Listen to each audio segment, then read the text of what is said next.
Is a perfect time to talk about politics during halftime of the game. And for that, we are joined live via StreamYard by the chairman of the Wisconsin Democratic Party, Ben Wikler. Chairman Wikler, great to have you back on the show. Thanks for coming. Great to be with you. This is 12 days out from the biggest election in the first 2/3 of the year in the country. Certainly the biggest in Wisconsin, and in the middle of the game. A lot going on. Lots going on indeed. Wisconsin, if they lose and they go home, and it occurs to me in this race coming up on April 1st, no joking, folks, there is an election on April 1st. For a lot of folks in Wisconsin, again, explain to folks why this race is so important in terms of the lasting effects until the next game-changing Supreme Court justice. This one, we lose this one. We, in terms, I'm not a Republican or a Democrat, but independent, but we, the people of Wisconsin, if this one goes the wrong way, it is kind of go home on a lot of these issues. It's a huge deal because whoever wins casts the deciding vote in 4-3, tight decisions in the Wisconsin Supreme Court. And there's a lot of 4-3 decisions. We're awaiting decisions on issues like whether the pre-Civil War abortion ban from 1849 goes into effect in the state of Wisconsin, or whether there's a constitutional right to be able to access abortion care. Decisions about Act 10 and workers' rights, and whether public sector workers have the right to organize. This is also a Supreme Court that ruled 4-3 against overturning the presidential election. So if we get a redux and we have a MAGA majority in the Supreme Court, there's real questions around whether elections will be overturned and legitimate ballots thrown out. And all this is coming to a head because Brad Schimmel, the Republican-backed candidate, he's running to be, as he put it, Trump's support network. He's saying Trump keeps losing in courts, which I'd say is because Trump keeps breaking the law. He wants to give him a get-out-of-jail-free card. And same thing apparently for Elon Musk, who's now put $13.2 million into the election. And on the other side, you have Susan Crawford, who is someone, she represented Planned Parenthood in court when she was in private practice in a case called Planned Parenthood versus Brad Schimmel. But she's somebody who will just apply the law and the Constitution. And that's all any of us should want. You don't want a MAGA thumb on the scale or any other thumb. You want justices who actually, do the job and think about what it is that the law and the Constitution require.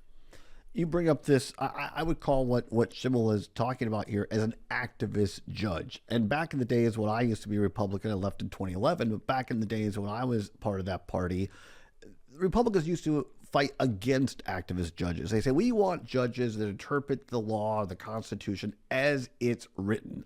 And now it seems in 2025 that is completely reversed, where now you have, I've got a piece here in front of me right now. I was in Shawano with my dad and stepmoms over the weekend, where Republicans are putting stuff out with Donald Trump. I'm holding up here to the camera for those watching on the StreamYard, putting Trump's face right on there. It says, President Trump is winning for our country. And it says, liberal judges across the country are trying to stop them. Vote April 1st for Brad Schimmel to keep President Trump's agenda moving forward. I don't see how more closely you can be in bed with someone other than that. That seems against the grain of what the Republican Party used to stand for. 100%. And Schimmel is like tripling down on this stuff. He posed in front of a 20-foot tall inflatable Trump statue. He's doing events with Donald Trump Jr. This is full MAGA. And Elon Musk's organization, but Musk has poured more than any donor has ever given in a Wisconsin Supreme Court election into helping Brad Schimmel in this race. Elon Musk's group put out a memo today saying that Schimmel should embrace MAGA even harder. And it's, I can only assume that he's going to do that. This is like advertising nakedly that you're going to take one side or the other in what is supposed to be a nonpartisan court that's supposed to be a check or balance against an out-of-control executive branch if that ever should happen. It is really a defiance of the basic idea of a constitutional democracy. People fight and die for American freedom on the basis that we swear an oath in this country to the Constitution, not to a king. It is not to one person. It is to the American system of government, the American idea.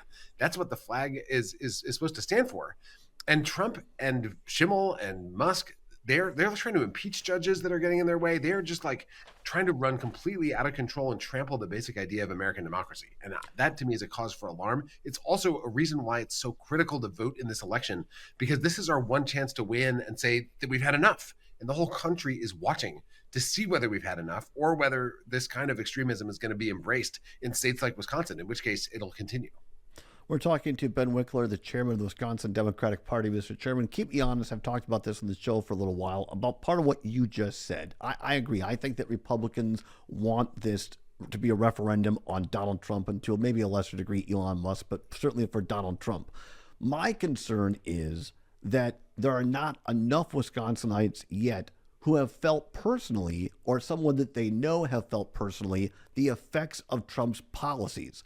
And so, there is a thought out there that Republicans want this to be a high turnout election, particularly in the 3rd District in western Wisconsin, to get Trump voters who may not normally vote in the spring election out on April 1st, and that is going to propel Brad Schimmel onto the Supreme Court. Is there anything to that in your opinion?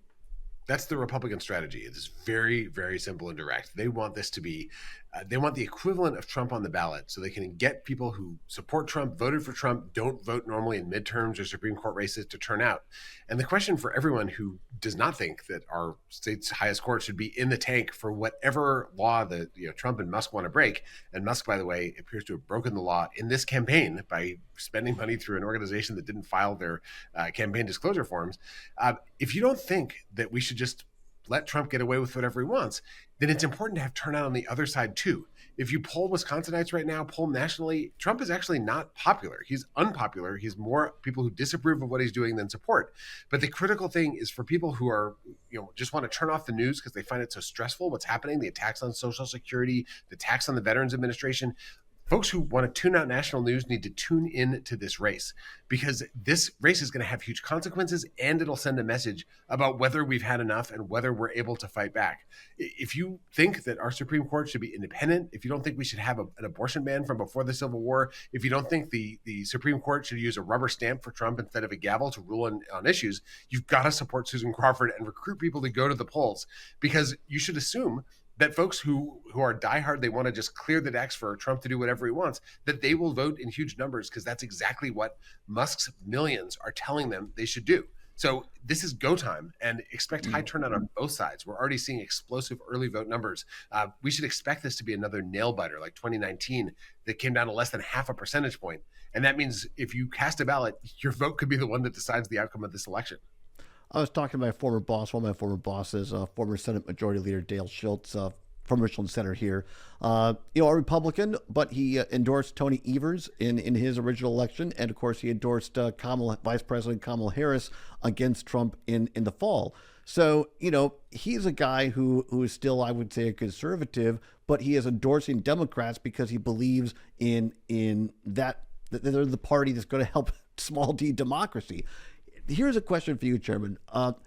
What we were talking about is why aren't, and I know you don't speak for the entire Democratic Party or Susan Crawford, but I guess as a person out here in Southwest Wisconsin, we all know, or certainly the polling, that what Trump did in pardoning the January 6th insurrectionists is a no-brainer. It's like a 70, 80%er. People are opposed to that. Derek Van Orton, the congressman out here, and Brad Schimmel is on record. His voice is on record saying he thinks the January 6th insurrection has got a raw deal. Does it concern you that Democratic candidates or Susan Crawford, who is endorsed by Democrats, isn't playing that up? I don't understand why there aren't TV ads or whatever saying Brad Schimmel is protecting insurrectionists who attacked cops. We want to back the blue. We think that people who attack cops should go to jail. There are folks for whom this is incredibly important. And of course, it is a really important issue. And yet the folks who are most concerned about that, they're generally the people paying the most attention, who are the most likely to already have a plan to go out and vote. The people who are only kind of on the fence about whether to cast a ballot, a lot of those folks are more concerned about the possibility of a total abortion ban, because it'll go right into their lives, even if they don't want to think about politics every day, than about these kind of broader questions about democracy itself. So I think people who listen to this show are probably people who, whether they're Democrats, Republicans, or independents like you, they care a lot about democracy, and hearing about the stakes for democracy can be really powerful.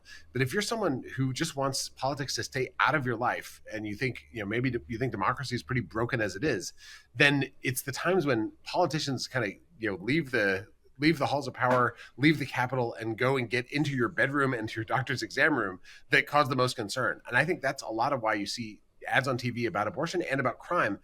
Republicans, and Susan Crawford making cases about public safety, because that's the kind of thing that the least political folks still think about sometimes.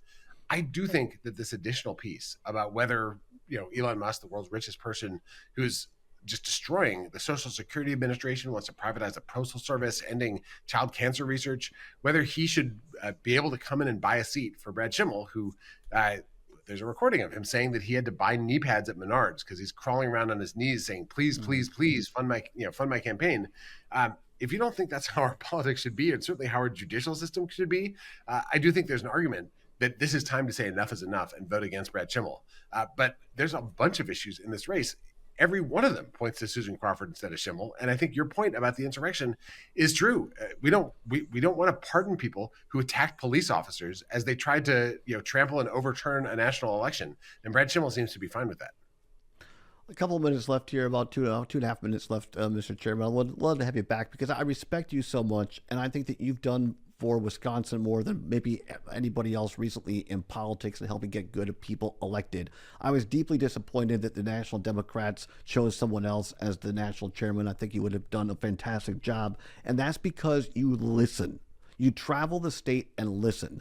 And I think there's a lot of people where I'm sitting right now in rural Wisconsin who feel like they're not listened to enough, particularly from the Democratic side. As you move forward, Mr. Chairman, what can Democrats do, not just in this election, but moving forward, to connect better with voters, particularly in rural areas?